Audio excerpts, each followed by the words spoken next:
ठहर जाओ गरुड़।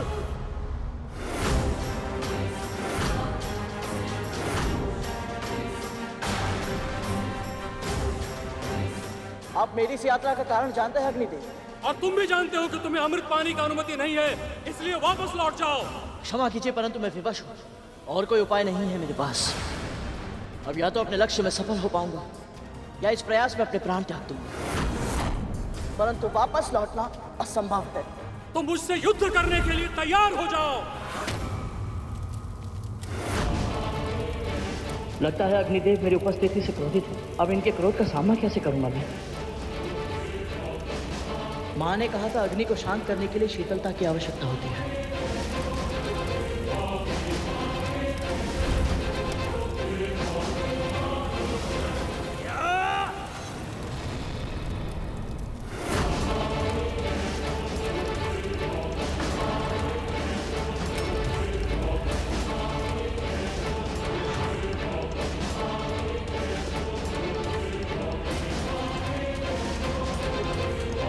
क्या हुआ गरुड़? युद्ध करो मुझसे। कैसे भैया? साक्षात अग्नि है, दीपक के रूप में भगवान के मंदिर को प्रकाशित करते हैं। हवन कुंड में ऋषियों की आहुतियां आपके द्वारा ही प्रभु तक पहुंच पाती हैं। सृष्टि में सभी को समान दृष्टि से देखते हैं आप। राजा हो या निर्धन, सभी के देह को अंत में आप ही स्वीकार करते हैं। और सत्य तो ये है कि आपके बिना जीवन की कल्पना करना भी असंभव है। जठराग्नि के रूप में हर प्राणी के उदर में बसते हैं। यदि आप ना हो तो भोजन तक नहीं पच सकता।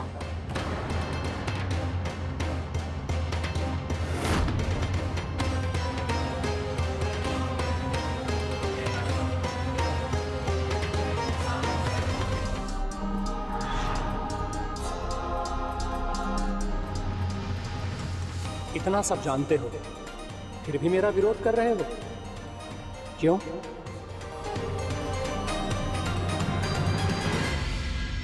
क्योंकि मुझे अपने इस लक्ष्य के लिए प्रेरणा आप ही से मिली है। हाँ भैया, मेरी माँ की मुक्ति मेरे जीवन का एकमात्र लक्ष्य है। और इसका आभास मुझे जिसने सबसे पहले कराया था वो आप ही थे। ये क्या कह रहा है गरुड़? अग्निदेव ने ऐसा कब किया? ये जानने के लिए तो हम दोनों भी उत्सुक हैं। जब मैं डिम में था तो मुझे आभा के अतिरिक्त और कुछ समझ नहीं आता था। जब भी माँ मेरे निकट आती थी तो मुझे उष्णता का आभास होता था, और जब भी बड़ी माँ या कोई संकट मेरे समीप आता था तो मेरे पूरे तन में शीतल लहर दौड़ जाती थी। और तब से उचित और अनुचित का भेद जानने के लिए मैंने सदैव अपने भीतर की ऊष्मा का सहारा लिया।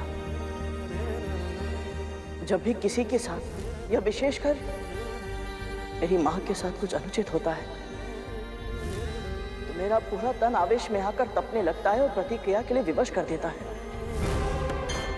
और जब तक अनुचित को उचित में ना बदल दूं, मुझे शांति नहीं मिलती। इसीलिए मैंने कहा था भैया, आप मेरे मार्गदर्शक हैं। अब आप ही बताइए, भला आपसे युद्ध कैसे कर सकता हूं मैं तुम्हारी भावनाएं समझता हूं गरुड़, किंतु मैं इसमें तुम्हारी कोई सहायता नहीं कर सकता। मैं नियमों से बंधा हुआ हूं और देवराज इंद्र के आदेश के कारण मुझे अपनी शक्ति का प्रयोग करके तुम्हें रोकना ही होगा गरुड़। सावधान हो जाओ गरुड़।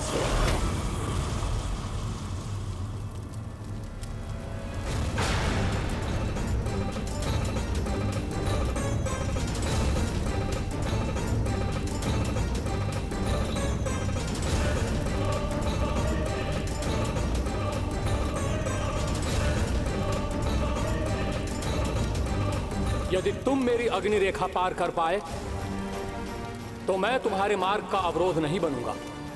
परंतु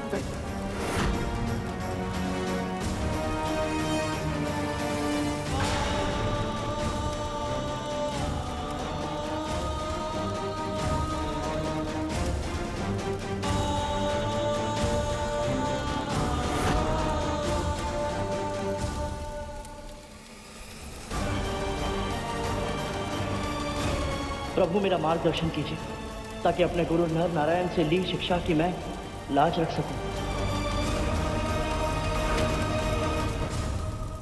ओम नमो भगवते वासुदेवाय। ओम नमो भगवते वासुदेवाय। ओम नमो भगवते वासुदेवाय।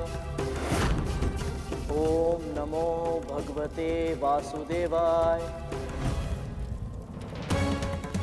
ओम नमो भगवते वासुदेवाय।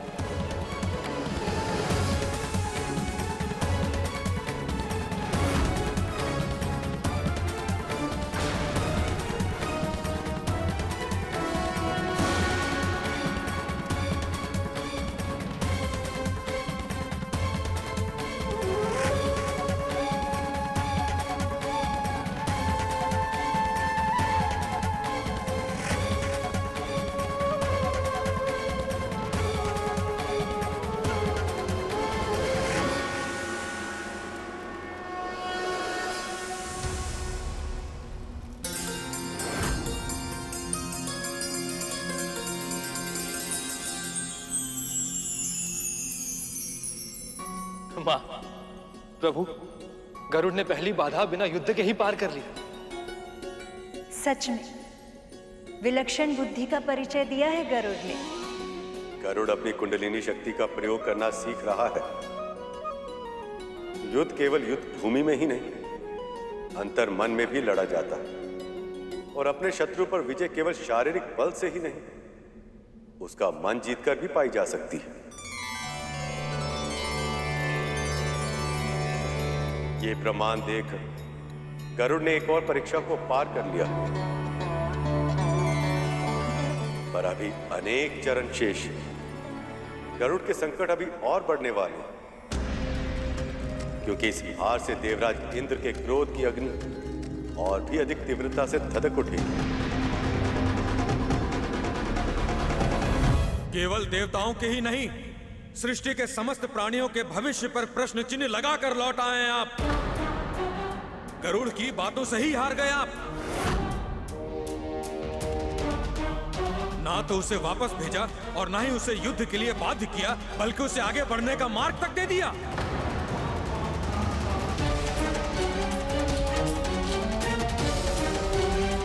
आप चिंता मत कीजिए देवराज, मैं भी जाकर उसे उसकी धृष्टता के लिए दंड दूंगा। हाँ देवराज, आप बस आज्ञा दीजिए, मैं भी उस गरुड़ को उचित पाठ पढ़ाने के लिए व्याकुल हूं। नहीं देवगण,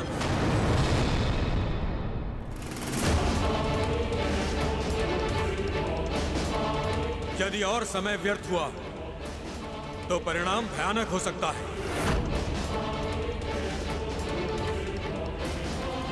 मैं स्वयं जाऊंगा उसका सामना करने।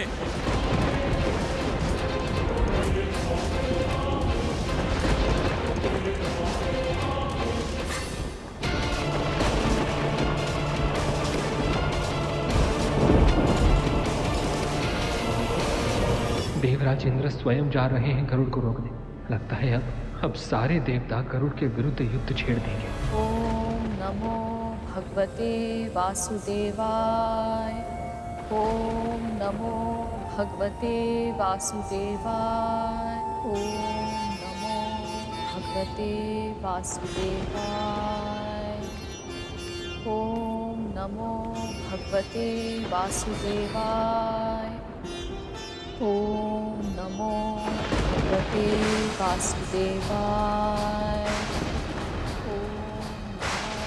ये तो अनिष्टता के संकेत है, न जाने क्या होगा अब। ओम नमो भगवते वासुदेवाय। गरुड़!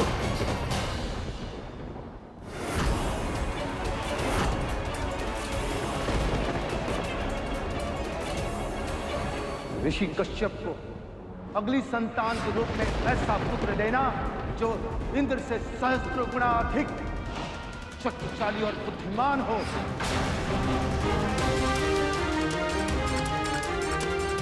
अमृत पर किसका अधिकार होगा, ये निर्णय करने का अधिकार केवल परम प्रभु विष्णु का है।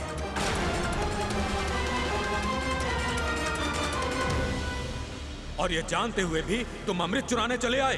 मैं जानता हूँ देवराज कि मैं अनधिकार से आया, परंतु अमृत मेरी माँ की मुक्ति के लिए आवश्यक नहीं होता तो मैं ऐसा कभी नहीं करता। आप बड़े हैं, इसलिए मैं आपसे हाथ जोड़कर विनती करता हूँ देवराज, अपने हृदय की विशालता का परिचय दें और मुझे अमृत ले जाने दीजिए। तुम्हें अमृत ले जाने दूं? ले जाना तो दूर गरुड़, अब तो मैं तुम्हें कभी अमृत की ओर देखने तक नहीं दूंगा। तुम्हारे स्वार्थ के कारण संपूर्ण जग को संकट की अग्नि में झुलसने नहीं दूंगा मैं। स्वार्थ? जिसे आप स्वार्थ कह रहे हैं वो मेरे लिए सबसे बड़ा धर्म है देवराज। यदि मेरे स्थान पर आप होते और मेरी माँ के स्थान पर आपकी माँ दास्ता के बंधन में बंधी होती तो क्या आप ये प्रयास नहीं करते? ये सृष्टि भावनाओं में बंधकर नहीं, न्याय और धर्मों के नियमों से बंधकर चलती है गरुड़। बातें बहुत हो चुकी गरुड़, अब यदि तुम्हें आगे जाना है तो मुझसे युद्ध करके मुझे युद्ध में पराजित करना होगा।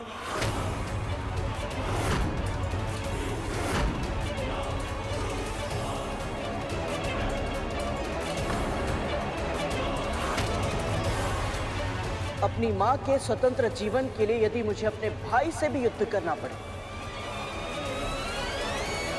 तो मैं पीछे नहीं हटूंगा।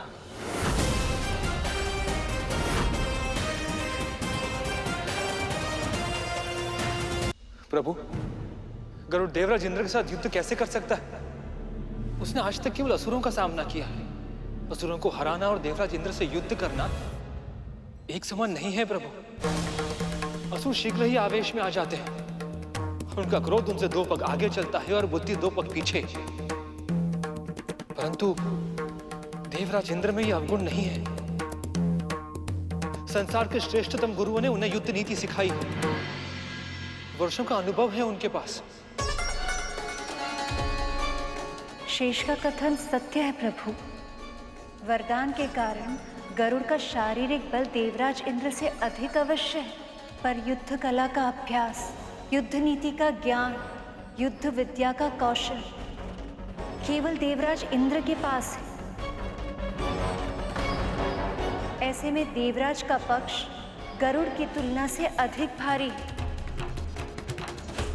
अब आपको ही कुछ करना होगा प्रभु। आप दोनों ये भूल रहे हैं कि इस युद्ध में जाने से पहले गरुड़ नर और नारायण के मार्गदर्शन अपनी कुंडलिनी को जागृत किया। अब उसे जिस भी विद्या के ज्ञान की आवश्यकता होगी वह उसे स्वयं अर्जित कर सकता है, यदि वह सही दिशा में अपना ध्यान केंद्रित करे तो।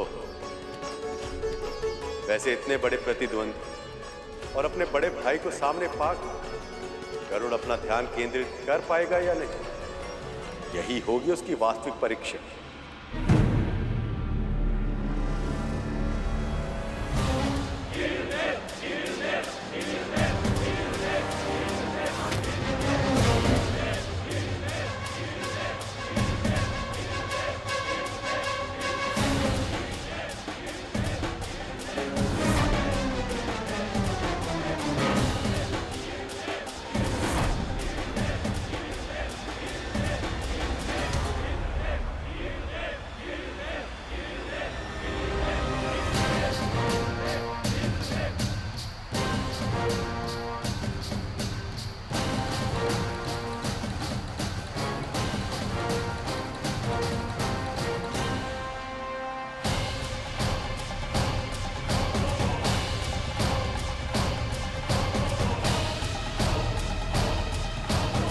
ये गरुड़ इंद्रदेव का कैसे सामना कर पाएगा?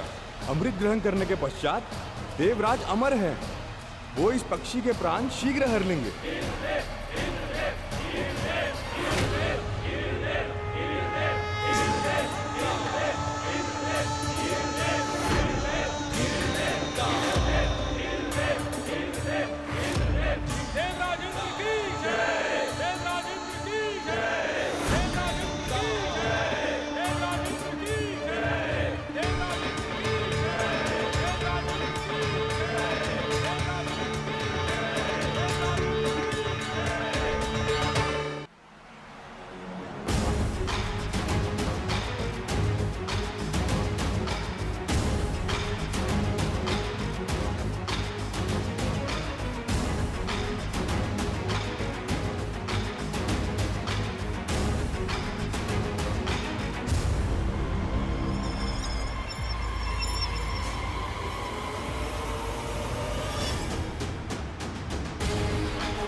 तो अशुभ संकेत है माँ। मुझे भी चिंता हो रही है, कहीं कुछ अनिष्ट ना हो जाए।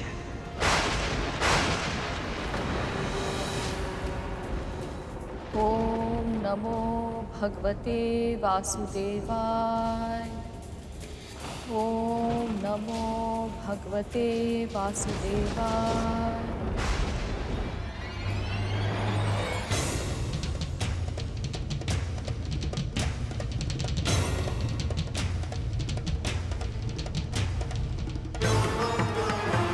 हे गणाधिपति गणेश, मेरी प्रार्थना स्वीकार करें, मुझे आशीर्वाद प्रदान करें।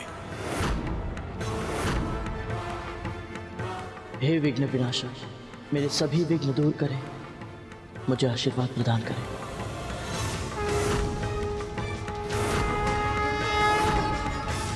दोनों एक साथ गणेश को स्मरण कर रहे हैं। अब गणेश किसे देंगे अपना आशीर्वाद?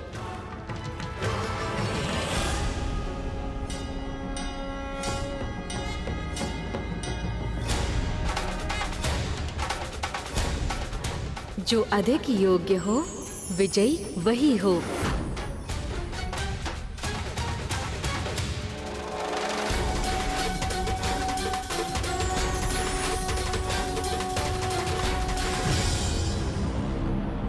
पिताजी, मुझे आशीर्वाद प्रदान करें। पिताजी, मुझे आशीर्वाद प्रदान करें।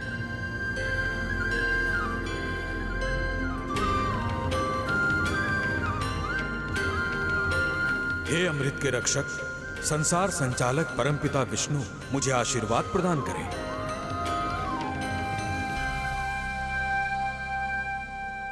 संसार की हर माँ के सम्मान के रक्षक परमपिता विष्णु, मुझे आशीर्वाद प्रदान करें।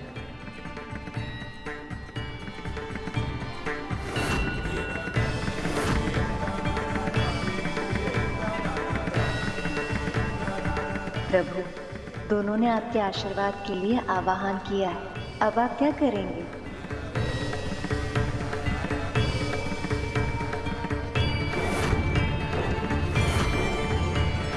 धर्म की जय हो।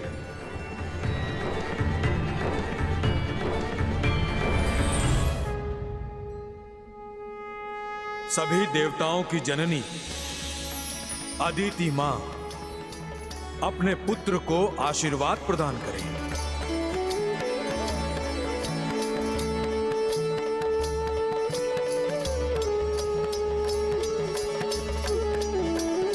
हे ललिता मां, पार्वती मां, लक्ष्मी मां, अदिति मां, दीति मां, बड़ी मां, अविंता मां,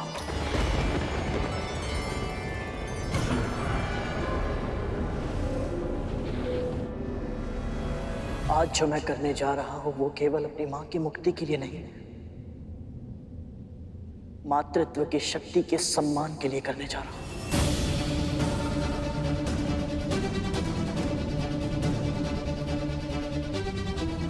अपना आशीर्वाद प्रदान करें।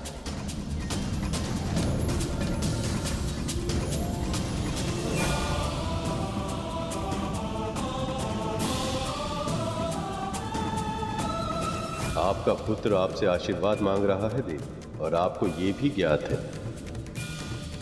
कि वो जो कार्य करने गया वो मेरी इच्छा के विरुद्ध। क्या आप उसे विजयी होने का आशीर्वाद देंगे?